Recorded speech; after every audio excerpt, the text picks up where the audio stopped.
Hello, everybody. I'm here with Will Reed. He is part of the team that is with Sgrgliders, who are making some really awesome epoxy trainers. Is there anything, would you like to introduce yourself? Yep. Hey guys, I'm Will. I'm one half of the team. I produce all of the gliders and help design them. And I have another guy, Cedric Lancy, who is my designer and project manager. So go give him a follow on Instagram. Yep, they're doing some really cool things in the community with these trainers. Do you want to just hop into some questions and get going? Yeah, let's go. All right. Um, what are some of the some other trainers that you've played around with, and what are some of the like faults that you found with the different Yeah. styles? So that's a good question to start off with. So I actually do have some other ones right here. These are some of Chase's squids from like the middle run, I think. So these are great. I love these, use these for years. And then there are some issues though. You can see, and if people have them at home, the quality is okay, but it's not quite where it could have been with the resin. And eventually got there and got the quality a lot better. Um, but for these, I've improved on the design of these a little bit. And TCC Presents also makes a set of acrylic trainers, and a lot of people have those, and it's great because those are cheap and affordable. Um, but the problem I found with those is they scratch easily, and the material doesn't really work well together, and it's noisy, and it just doesn't feel right in the hand. So with the resin trainers, the material interacts with each other a little bit better. It's less scratchy, scratch resistant, and it lasts a little bit longer than acrylic does. Yeah, so the only trainers that I have are acrylic at the moment. And definitely for sure they scratch super easy. I don't know if you can see like there's chips and stuff in the corners. Yeah, I can see that. And So they don't feel quite as good as they should on the hands. If you rub the sides of them, they're not smooth. They're probably feel bumps there, but yeah. mine are sanded and polished, so they're nice smooth edges and corners. And then with the acrylic ones, they're kind of slippery too, I think. Yeah, Like they they don't are, stick as much. and that's a fun thing with the resin because the way the resin works is they are sticky. So if I can squeeze this whole block of trainers together, if after they sit for a while, they get really sticky. But whoop, so you can see they're kind of like that's a whole chunk right there. So it kind of acts as their own carrying case. So they're sticky, and then when you want to use them, you can just pry them apart, that, and then they glide against each other. So it's kind of act as their own carrying case, which is kind of cool. It's interesting. So with squids, kind of like they're not making anymore, are they? Not currently, no. They stopped. I think it was August of 2018, somewhere around there. So did you kind of see like a hole in the market that you thought you could fill, or? I did. I really loved what Chase did, and Patrick and Sean and everybody who collaborated on those. I really loved the designs and the feel and the creativity that they put into it. And they had some new stuff coming out with the cavities and holes in them that were really interesting, but I'm not quite sure what the whole story is there. But that never really panned out. So after a while, I saw a hole and I bought some resin and I tried to replicate their design a little bit and make my own kind of improvements on it and designs and make it a little bit better and try and bring stuff to the market that was more affordable and high quality like theirs was. So Mhm. that's how I started. That's cool. It's good that you saw something that was missing that we had before and went out and kind of went for it. How long did it take you to like kind of perfect to where it is currently to Yeah, like get the yeah. right stickiness and thickness and everything? So that probably took me 3 weeks, and I was doing it every day. So I started out by having I did do one at a time. I'd set it up on a little riser thing of, I think it was a measuring cup I put it on, and I'd pour resin over the top. And then I realized that doesn't work because the whole card bends and breaks. And um, I was mixing a batch of resin only for one card. So I'd mix the resin, pour it, and then I have to mix more. So now we've gotten to a place where we can know the exact measurements and we can mix enough resin to lay out 8 or 12 at a time and pour all the faces at once. So that improves the how sticky they are. That's an important thing, making sure it cures all the way, um, and getting the thickness right. So we've also experimented with the thickness a lot. So these are about, it's half an ounce of resin approximately on each side. So the whole thing itself is going to weigh about an ounce. And hopefully later on we can make improvements and make them thinner if people want them. Because I know right now we're producing a stack of 4 packets. So later on we can make them thinner and produce 5 or 6 to get the size of a deck of cards. So stuff like that we're still improving on. So Yeah, no, that's good. I think especially 5 packets would be a big improvement. There's a lot yeah. of 5-packet cuts. And even now you can throw a 5th packet in and it still works great and it feels nice. But for some people, you want that comfort of being the exact size of the deck of cards. Mm-hmm. Understandable. Have you experimented with like wood or metal trainers at all, or not really? I've done a little bit with 3D printed trainers, and those are great. And I know a couple of people are doing those right now. And my main concern with those, they didn't really have the same weight as a deck of cards did, or even normal trainers. They were kind of light.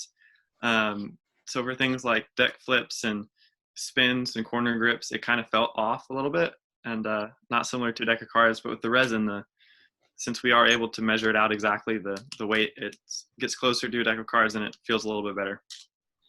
Mm-hmm. I And was at some point, curious. Sorry, go. I was saying at some point we might experiment with 3D printed designs inside the resin. So that's could kind of be a crossover there. So that might happen in the future. That'd be very interesting. Yeah. Nah, I'm just curious, like, because I've never had a wood or a metal trainer, but like, I can't imagine that they feel good at all. Yeah, I mean, I think it'd be interesting, and it's definitely good to have a variety. But I think, yeah, I don't know. Wood would also probably have the same issue with being too light for some people. Mm-hmm. Have you ever thought about like trying out cavities or something of that nature?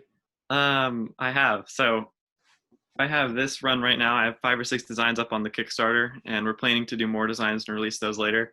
And with the next batch that I produce, I hope to maybe add some dimples or cuts in the middle, and things that could integrate with different kind of cuts you're able to do with them, and others that are just for aesthetics and designs. So yeah, that's something I'm definitely looking into.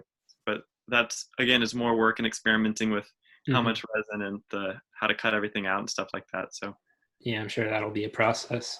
yeah, and I also don't want to step on any toes because that that was Chase's, and I don't remember the other guy who really had the idea for cavities, but we'll have to look him up later. But I don't really want to step on any toes in the community there, especially if there might be something coming back or stuff like that. So Yeah, that's something I was thinking about too. I don't think they'll be coming back, but who knows? yeah, but definitely something I'd want to reach out and make sure of before I produce them. Mhm. I don't know if you heard that, but like a bird just ran into my window. I thought that was your dog, but There's a dog yelling out too. There's a lot of stuff going with the neighbors outside. um, so that's cool. Um, for the design, you have stingers, that's right, the yellow carbon fiber ones. flow, aspen, That's right. Sgrgliders. Yes, and on the Kickstarter, we also offer an option for custom design. So you can send in your own design and we'll make it into a stack.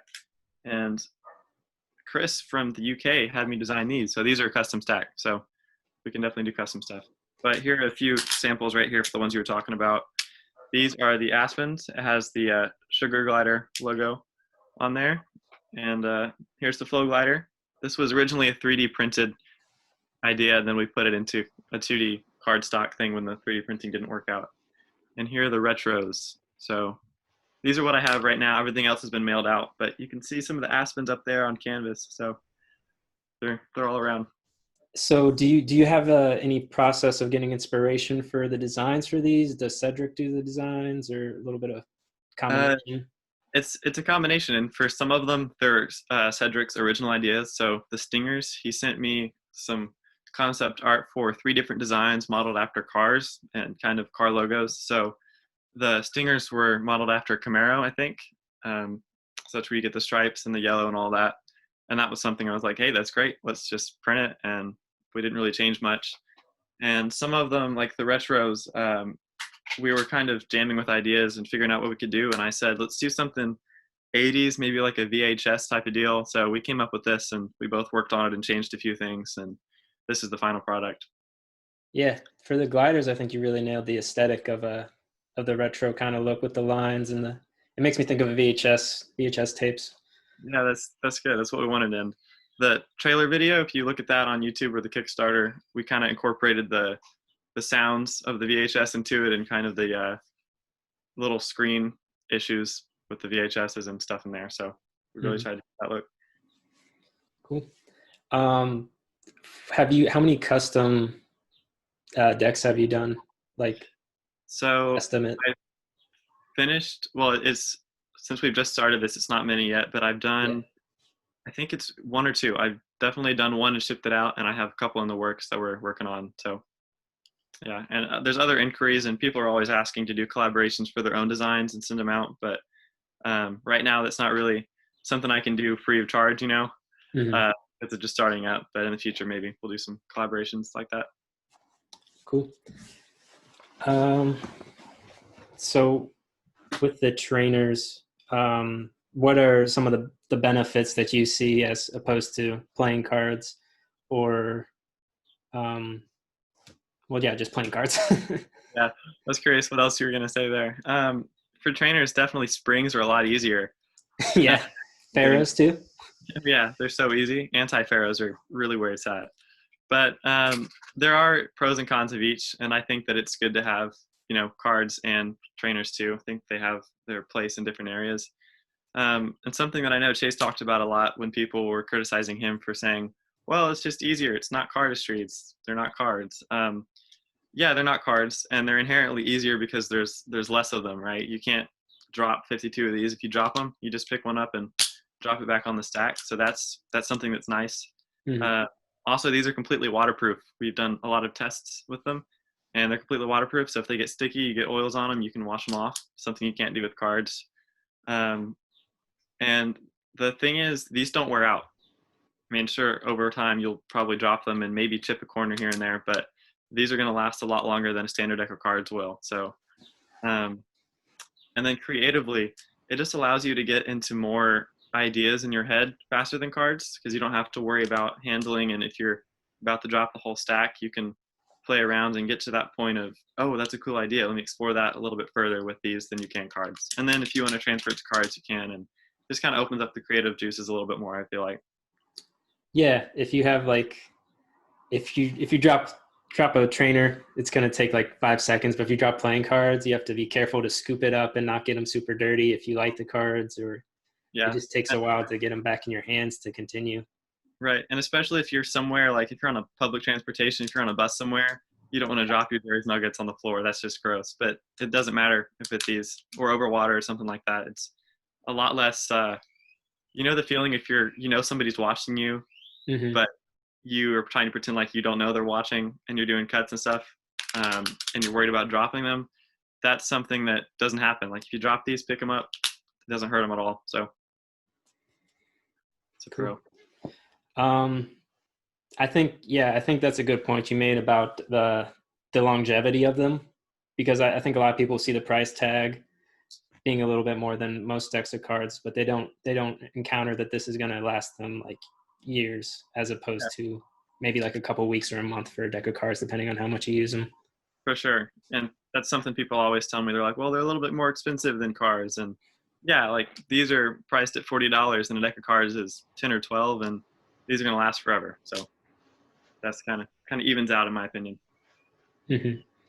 Have you used them in the rain or like in a So pool or something? I live in Texas and it has not rained very much since I started making these, but the first ones we did, we dropped in a bucket of water for an hour, took them out, dried them off. Nothing happened to the design. So yeah, we're pretty confident nothing's going to happen water-wise. And if you have a stack and something happens, we will give you a free stack to replace them. So Once you put it in the bucket and you took it out, was it still sticky? um, like so not really, no. Okay. These are kind of have a weird feel. If you haven't handled resin before, it's kind of feels like a mix between a plastic and a kind of like a soft enamel surface, but it's not really sticky to the touch at all. So Mm-hmm. when you drop it in the water and pull it out, it feels fine. But if the whole stack is wet and you put them together, there's going to be a little bit of suction just because of the water in between. But once you dry them off, you should be fine. Cool. That's something I was wondering about. Like I said, I don't have any yet. I'll try to order some later. Yeah. I mean, I think it's great what you're doing, honestly. I've like looked at squids in the past, and since they're secondhand, they're so expensive now. Yeah, they are. And even the ones I got secondhand from Sean, so hard to find first editions. Mm-hmm. So Kickstarter's been up a couple days. How are you feeling about it? Do you think it's going good, or wish it Yeah, was going a little bit better?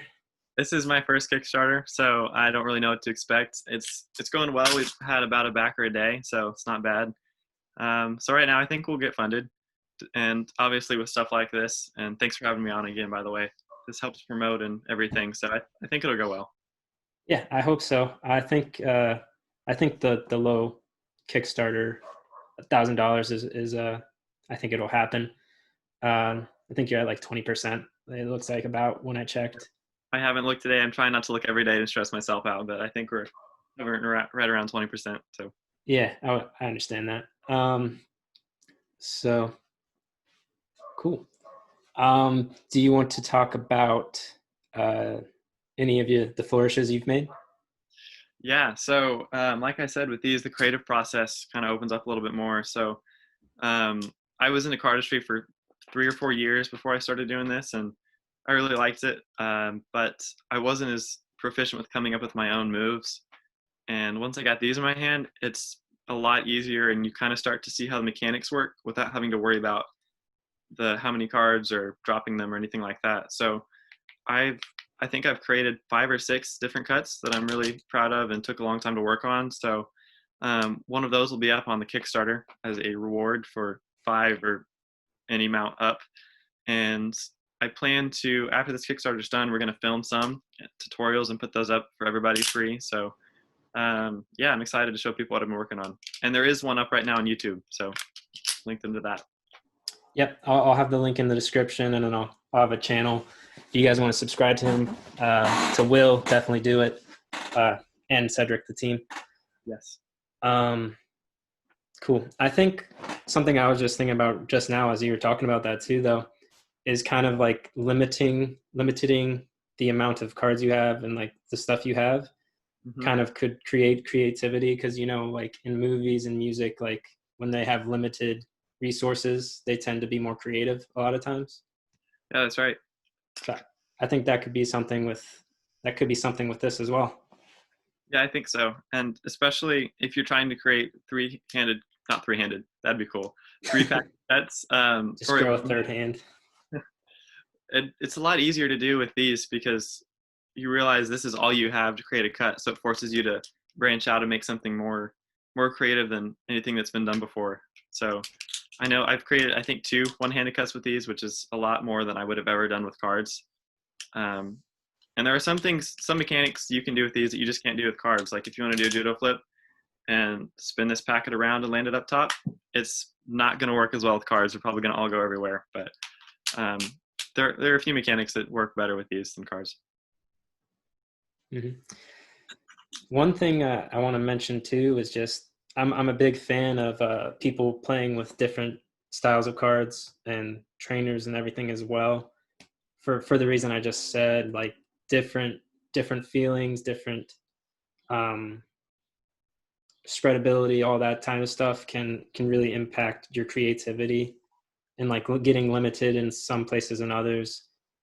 I don't know if I'm explaining this great, but I think a variety of different feeling decks and cards and trainers can really help with the creative process. For sure, yeah, I know what you're saying. I think I agree with that. So definitely these can help out with that. Awesome. So Triad, the flourish you've made, the one that you have the tutorial on. I'll put that on the screen real quick for the viewers at home so they know what we're talking about. But do you have obviously you were probably using the trainers when you made that?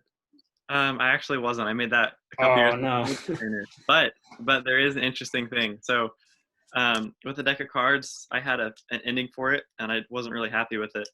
And when I got these in my hand and I started playing around with these mechanics, I realized that there's a unique thing you can do with these, and this is in the video too.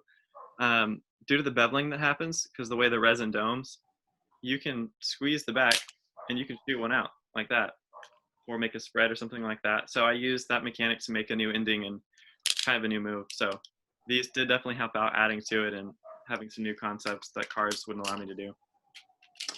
When you created that flourish, did you go in thinking I'm going to try to create a flourish, or did it just kind of happen naturally? Um, no, it started out kind of rough. I had a mechanic that I liked, bringing a packet out from the middle like this and elevating it above the thumb.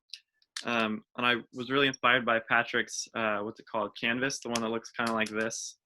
I really like that one with the 3 packets, so I wanted to make something similar. And kind of, instead of going forward with the first packet, it kind of went backwards, and that's kind of how I started with it and expanded from there. Did it take a while to create, or?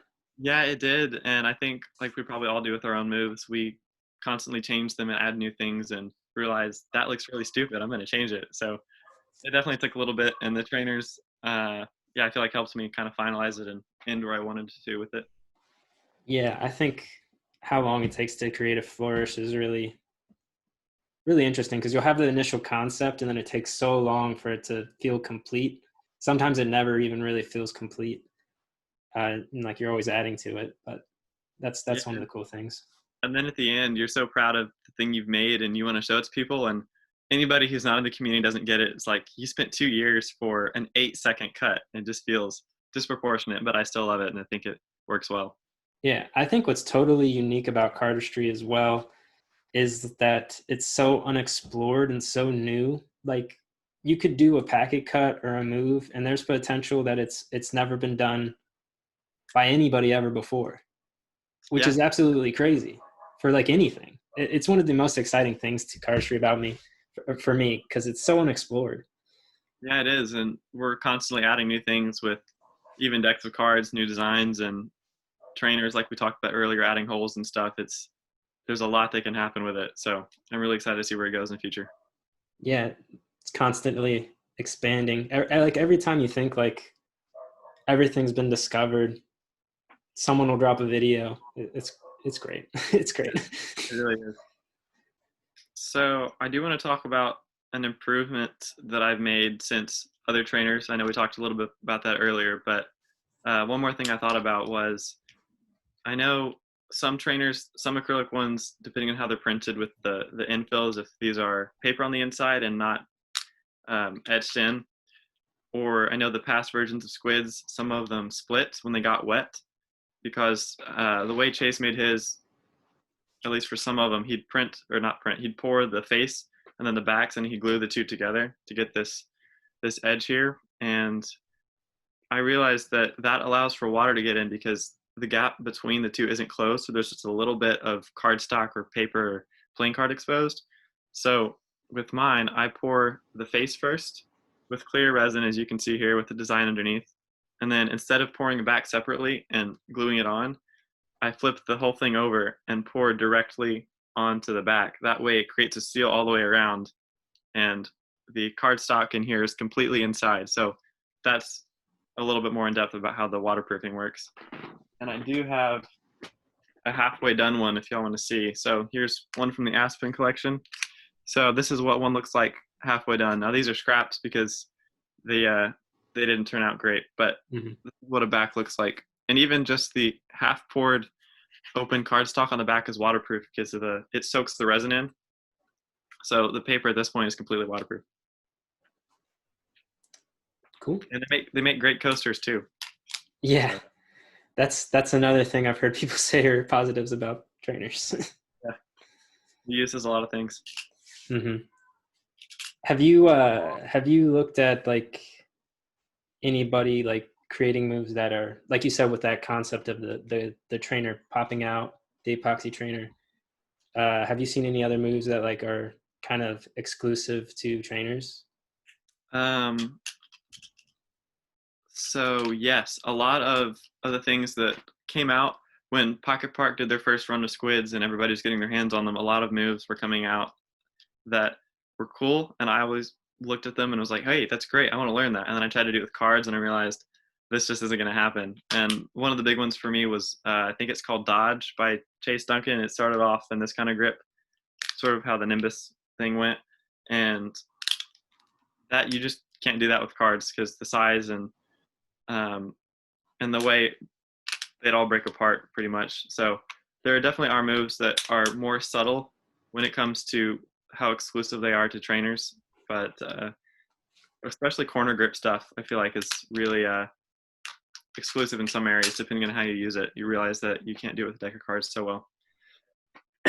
Excuse me. Have you tried like bouncing it off the ground or anything? I haven't. So I've dropped these a lot and they haven't chipped. So I'm gonna, yeah, I don't really want to bounce it off concrete or wood too much, but Yeah, that'd be something fun to try. Maybe on carpet, I'll try that. But understandable. But like when I first got these trainers, these are Jose Portals had some acrylic trainers. I was just slamming them on the ground because they would bounce back up, and that's why they're so beat up partially. I wouldn't do that to yours because these are a lot cheaper. yeah, But that was like one of my favorite things to do was just to slam it on the ground and it bounce back up. that kind of goes along with what you were saying about new avenues. Even if they don't pan out all the way, that's still a cool concept to explore, and I'm sure you could make that work somehow. Mm-hmm. I guess it would be cool to like do some kind of flourish and then halfway through bounce it and have it come back up to the hand. Yeah, maybe off a table, or even it might work off another packet. That might be something to look at too. Mm-hmm. And doing stuff like hacky sack catches or stalls with these is a lot easier to practice. Trying to catch 52 cards on your foot is going to be hard at first to toss back up, but these will make it a lot easier. I've been trying that and trying to get that down with cards. So Yeah, definitely agree with that. I do a lot of foot stalls because I play soccer, and it's like one of my favorite things to do is to incorporate feet into cardistry because it's new and different. But it's so sad when all the cards fall. yeah, isn't it? Yeah, I think like that's great, incorporating another passion of yours, soccer, into it, because it can just help you create more moves and things like that. And you can hear my cat in the background, so sorry about that. But oh that's no, cool. don't worry. Cats are great. I'm sure people would probably be wanting to see your cat if they could, but Oh, I'll see if he comes over. But yeah, like I was saying, the foot stuff hasn't been explored a whole lot, so that's also exciting to see where that goes in the future. yeah, no, I have a lot of things that I'm excited to show people that I haven't shown yet. Um, and I think it's just different. I think when you incorporate things outside of cardistry is when you can get a lot of creativity, like Berger and his gymnastics. Like it doesn't directly coordinate, but like knowing when things are in midair, like being able to catch them, I think that helps him with that a little bit. Definitely, that coordination probably helps a lot, and also just kind of visualizing how you want to move to look before it happens.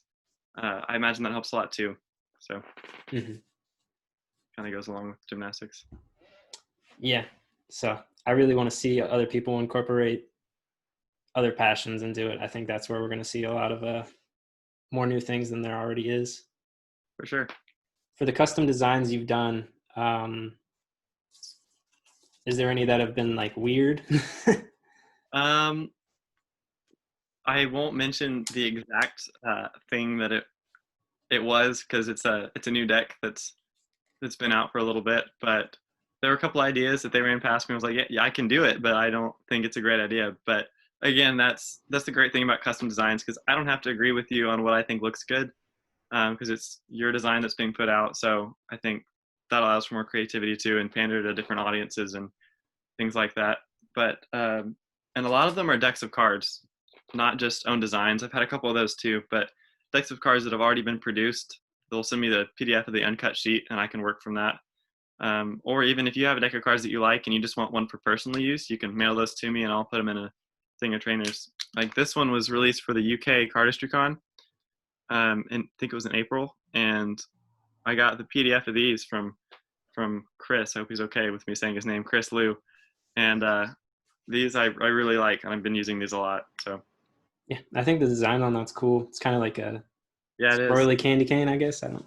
Yeah, it's kind of got the UK colors on it, and the great thing about this one is the corners are unique. So you can see it's open here, closed on this side, and it's not a one-way, it's a mirror design. So that's also a thing that's nice about it. And I feel like that's something you can also experiment a little bit more with trainers with, like this on a deck of cards. When there's 52 of these and they're all one way with this big of a design, I don't know if it would look as good, but with trainers it's a little bit more flexible with that. But with the next run, I hope to make more mirrored backs to where they can go either way. I think that'll look good too. Yeah, that's cool. I haven't really ever thought about that, how fewer packets could make one-way designs or different designs look a little better. Yeah, because I feel like right now with cards, especially the one-way designs are very minor. Like the Joker and the Thief deck, it's only the let's see if I have it here. It's only the two corners are just a little bit different is what makes it one way. So yeah, I think that's something that can be explored with packets too. Mm-hmm. Cool. Have you on most of your trainers, it's white on the back, right? Yes. So did you have a follow-up to that? I don't want to interrupt you. Yeah, no. Are you able to do it on, like, have an image on both sides? Is it easier to like have one side white so you know which direction they're facing?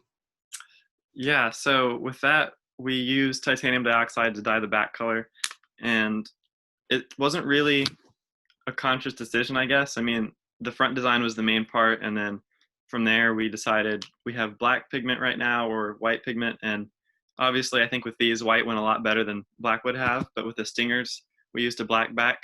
I think that's should be in the Kickstarter videos. You can see it as a black back, but we're also experimenting with different colors. So I have some that I just got in from Black Diamond Pigments. So these are two different colors that I haven't used yet, but we can use this to dye the backs. Or in the future, we could also have clear on both sides, so have double faces.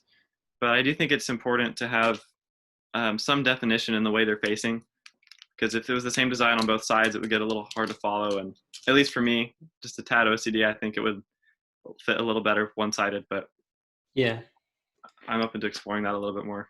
because if you have like a card that's double-sided, you might like create a flourish that wouldn't work with a deck of cards, is what I'm thinking about. And I think forcing yourself to end, because I don't know if anybody wants to end with like two packets face up, two face down. It kind of forces you to further the move out a little bit more to see that, oh, I have to find another closer that would work for the situation, or a different way of opening up to get that card in the right spot. So Yeah, I've definitely experienced where like you're not exactly sure which way with the just the plastic acrylic one, right. which way it's going, especially if you're like deep into a cut or a move. Yeah, and that's the type of thing you don't really want to worry about, because you want to focus more on the mechanics and how it looks and different angles rather than if you got the packet right side up or down. Yeah, I was just curious if it was like a conscious decision or what the idea with it was. Yeah, it's something that we had available and looked good, and we're definitely can expand colors and things in the future. Very cool. So how long does it take you to make just one deck or one stack? So I usually make more than one at a time because it saves me time. But for a batch, if I do 3 stacks or 1 stack, it takes about a week to finish out. So the resin itself, for each pour, it takes 3 days to fully cure and harden for the chemical reaction to happen. So I usually pour the face one day, and then by the next day I can flip it over and do the back. And then from there I wait 3 days. So that's 5 days right there. And then after that I take sandpaper and I go all around the edges and corners and make sure they feel good, and then I polish them out, and that takes probably 2 or 3 hours per batch. So it's about a week. Because that's another thing I think people don't factor into when they're looking at these cards is the man hours it's going to take to make one. Yeah, for sure. And I try to not put that in the price too much, because if I was charging people by the hour, they'd be through the roof. So it's something I enjoy doing, so the price is a little bit lower than what it would be if they were from a bigger company. And I'm doing all the work. Go, sorry. You're just giving back to the community. instead of focusing on a profit, it seems like, which I think is awesome. Yeah, we're trying to hit like the minimum amount where we can still make them and make a little bit of a profit to keep making more. And right now I'm doing all the pours by myself. So depending on how the Kickstarter goes, I'll bring a couple people in. Cedric will be helping me. He helps me with the retros, and he's pretty good at it. So we'll definitely be bringing more people in. When you do the sanding and all that stuff, do you have like anything you listen to, or do you Uh, just do it silent? How do you get through it? I have to do it at a sink because I use wet sandpaper, and you don't want to know about that. But anyways, I do it at the kitchen sink. So I usually watch a TV show while I'm doing it. And right now, that TV show is White Collar. So if you haven't seen White Collar, it's a great show. And that's what I watch while I'm sanding and polishing them all. Is that on Netflix or It's on Hulu. Hulu? I know I've heard about it. I know a lot of people like it. What's it kind of about? It's about a ex-con man that helps the FBI solve white-collar crimes as part of his serving out his sentence. So Cool. You heard it here first, guys. it is. Will Reed's Netflix or Hulu recommendation. There's a little bit of magic in there too for you magic people out there. Do you like magic based movies, or like Now You See Me and stuff like that, or you think it's kind of cheesy? If it's done well, I like Now You See Me. Yeah, I think it was good. So in general, yeah, I think magic movies are cool, and I do magic is my primary focus on what I do, and I get all the time people saying, "Hey, do that thing from Now You See Me," and that gets annoying. That happens almost all the time every time I go out and perform. Yeah. Do they not describe what they want to see very well? Or?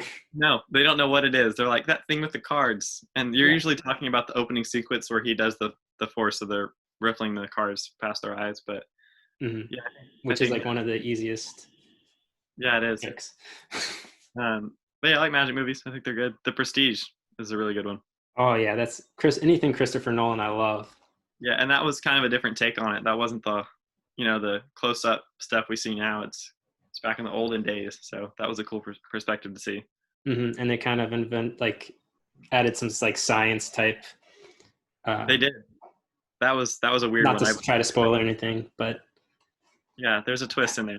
Mm-hmm. Yeah, I think I would like to see more good made magic movies, because I think on the perceptive of magic can be that it's a little cheesy or corny to a lot of people. You can, and I feel like that's taken a different direction in recent years, with people like Justin Willman making good specials that aren't cheesy. They're real life magic situations. So I think that's something that's coming along, and also having cardistry incorporated into those movies is something that I think is valuable. Like I know they did a little bit of that in Now You See Me. I know Blake consulted for that a lot, so I think that's also something we'll see in the future. Yeah, I think Andre Jick as well. Yes, yeah. Blake and Andre, I think, were the two main on that. I think he taught Harry Potter how to do some stuff. Yeah, that was cool to see. Daniel Radcliffe. Do you want to jump on to talking about how long you've been doing magic and sure stuff of the magic nature? Yeah, I got started in magic probably 6 years ago. I think about how old I am. 7 years ago. And I started in cards, kind of stayed in cards, ventured out to coins a little bit. But yeah, it's my main go-to right now. I have a website up and I do gigs when I can. So yeah, I'm a fan of it. Got to meet a lot of really cool people and work on things. And never mind. I won't get into that, but yeah, that's about it. Okay. When you, for magic, did you start with magic and cardistry? Did cardistry come in a little bit later? Obviously you focus more on magic, but. Yeah, it started probably a year in. My first cardistry move was a 3-packet false cut by Miss Mag 822. I remember him. It was this thing, and this like one swivel at the end to close it out. I was like, that's mind blowing. How did anybody think of that? And I realized a couple years later, the community started picking up, and I was like, wow, this is its own type of thing. So that's when I ventured out and started learning more stuff. Mm-hmm. Do you integrate cardistry into your magic at all? A little bit, yeah, I do. And it's kind of something I've been playing around with, because you don't want to walk up to a crowd and do a whole bunch of crazy stuff and say, let me show you something, because they're going to be less impressed if they already expect you to be great. But if you just have a deck of cards normally, I think that's a stronger way to start out. Yeah, I don't think in Magic you want to necessarily show how skilled you are. Just because they'll be like, oh, of course they can change the color or That's right. make this pop up. They can do a spring. It definitely depends on the scenario, because Cardistry is a great way to bring people into Magic and catch some eyes, but you definitely don't want to start out. If you're doing table hopping or something, you don't want to walk up with a huge anaconda or something in front of them. So, Would you want to do a rapid question round? let's do it. Let's see what you got for me. All right. These are going to be completely random. Right. Some of it Cardistry and Magic related, some of it not. So we'll see. We'll judge your personality and what you like here. All right. All right. What is your favorite video game if you play video games? I do. Skyrim. I play a lot. Skyrim's a good solid one. Mm-hmm. How many hours did you put in Skyrim? Too many. Too many. You don't want to think about it. I don't. Do you have a favorite deck of cards? Playing cards? That's way too hard to choose. Right now I'm going consistently with the Summer Knot Blue Edition, so that's a solid for performing Magic and Cardistry. So we'll go with that for now. Do you have a favorite of your own trainers, of your own stacks? I switch them out every day because I keep changing my mind, but the retros I like those a lot. Your current jam? Yep. Cool. Burger King or McDonald's? Can I say neither? Neither. I'd have to go with McDonald's. I trust them a slight bit more than Burger King. I don't know why. That's just the way it is. Favorite restaurant? Chili's. Chili's. That's a good consistent one. Favorite movie? Oh no. I gotta think about that one. I don't know. Let's go with Super 8. Super 8? Yeah. Good movie. Do you listen to any type of music that you would consider odd? That other people would consider odd? I don't know, unless you would consider Mumford & Sons a little bit out there on the folk spectrum, but no, not really odd. Nah, normal guy. Good. Not like not Norwegian throat singing or anything. Yeah, some Icelandic dubstep or something. Yeah, none of that. Do you have a favorite genre of music? I don't know, folk pop kind of stuff. Or Mumford & Sons is good. I like them a lot. Yeah, I'm a fan. Do you like their more recent stuff, or it's more rock or not? It took me a little bit to get used to it, but I definitely like it. I have all their albums, so yeah, I wouldn't change anything. I think they took it in a nice direction. I agree. I think they changed it up. Yeah. Okay. Anyone or Fontaine? Anyone. Yeah, won't say too much about that. Yeah. Okay. We'll leave it at that. What are some other hobbies that you enjoy? I see a guitar there. Yep, I'm into music. I play piano and guitar and make a little bit of my own music, so that's one. Yeah, that's about it. Music and magic. Nice. M&M. Yep. Do you have a favorite candy? Skittles. Skittles? Definitely. No hesitation. Skittles or Sour Patch Kids. Have you had a tropical Skittles? I have. I don't like them. I don't know what it is, but so good. Those are like my favorite. If they put Sour Patch Kids into little circular Skittles size things, I think that would be perfect. I think no, I'm not gonna say that. I was gonna say sour Skittles are probably like that, but they're not really. They're a little more sour. Favorite drink? Favorite drink? There's this Mexican soda called Guaritos. I don't know if you have that in Ohio, but yeah, I like it. Yeah, I think that's everywhere. Well, I guess you're from Texas. I can understand how that'd be. Yeah, I don't know if it's everywhere. It might be. Yeah, I think they're everywhere. They're at least in Ohio for sure. The orange one's great. I love the orange one. Yeah, orange and lime are my two go-to. Have you had like the tamarind? The brown one? No, I have not. What flavor is that? I have no idea, but I did not like it. I'll make sure to stay away from that then. I didn't know they had that. Yeah, I was like, oh, I'm just gonna try this. It looks weird, and then it did not float well with my taste buds. I think it's probably like a Mexican Yeah, it might be. tasting. Probably is. Okay. Apple or Android? I'm torn because I'm on a Mac right now, but I have a Samsung phone. So I don't know. Both? Mix of both. Yeah, mix of both. All right, I think that's good. I think we covered a lot. Oh, cool. It's been awesome. I've really enjoyed this. Me too. This is fun. Thank you for being on. It's been a pleasure, Will. Really hope the Kickstarter goes well. I think it will. Thanks for being on. Is there anything you want to say to end it off? I don't think so. Thanks again for having me, Caleb. It's been great. And yeah, check out the Kickstarter and all the links and stuff, and we'll see y'all later. Yeah, so I'll post those in the description.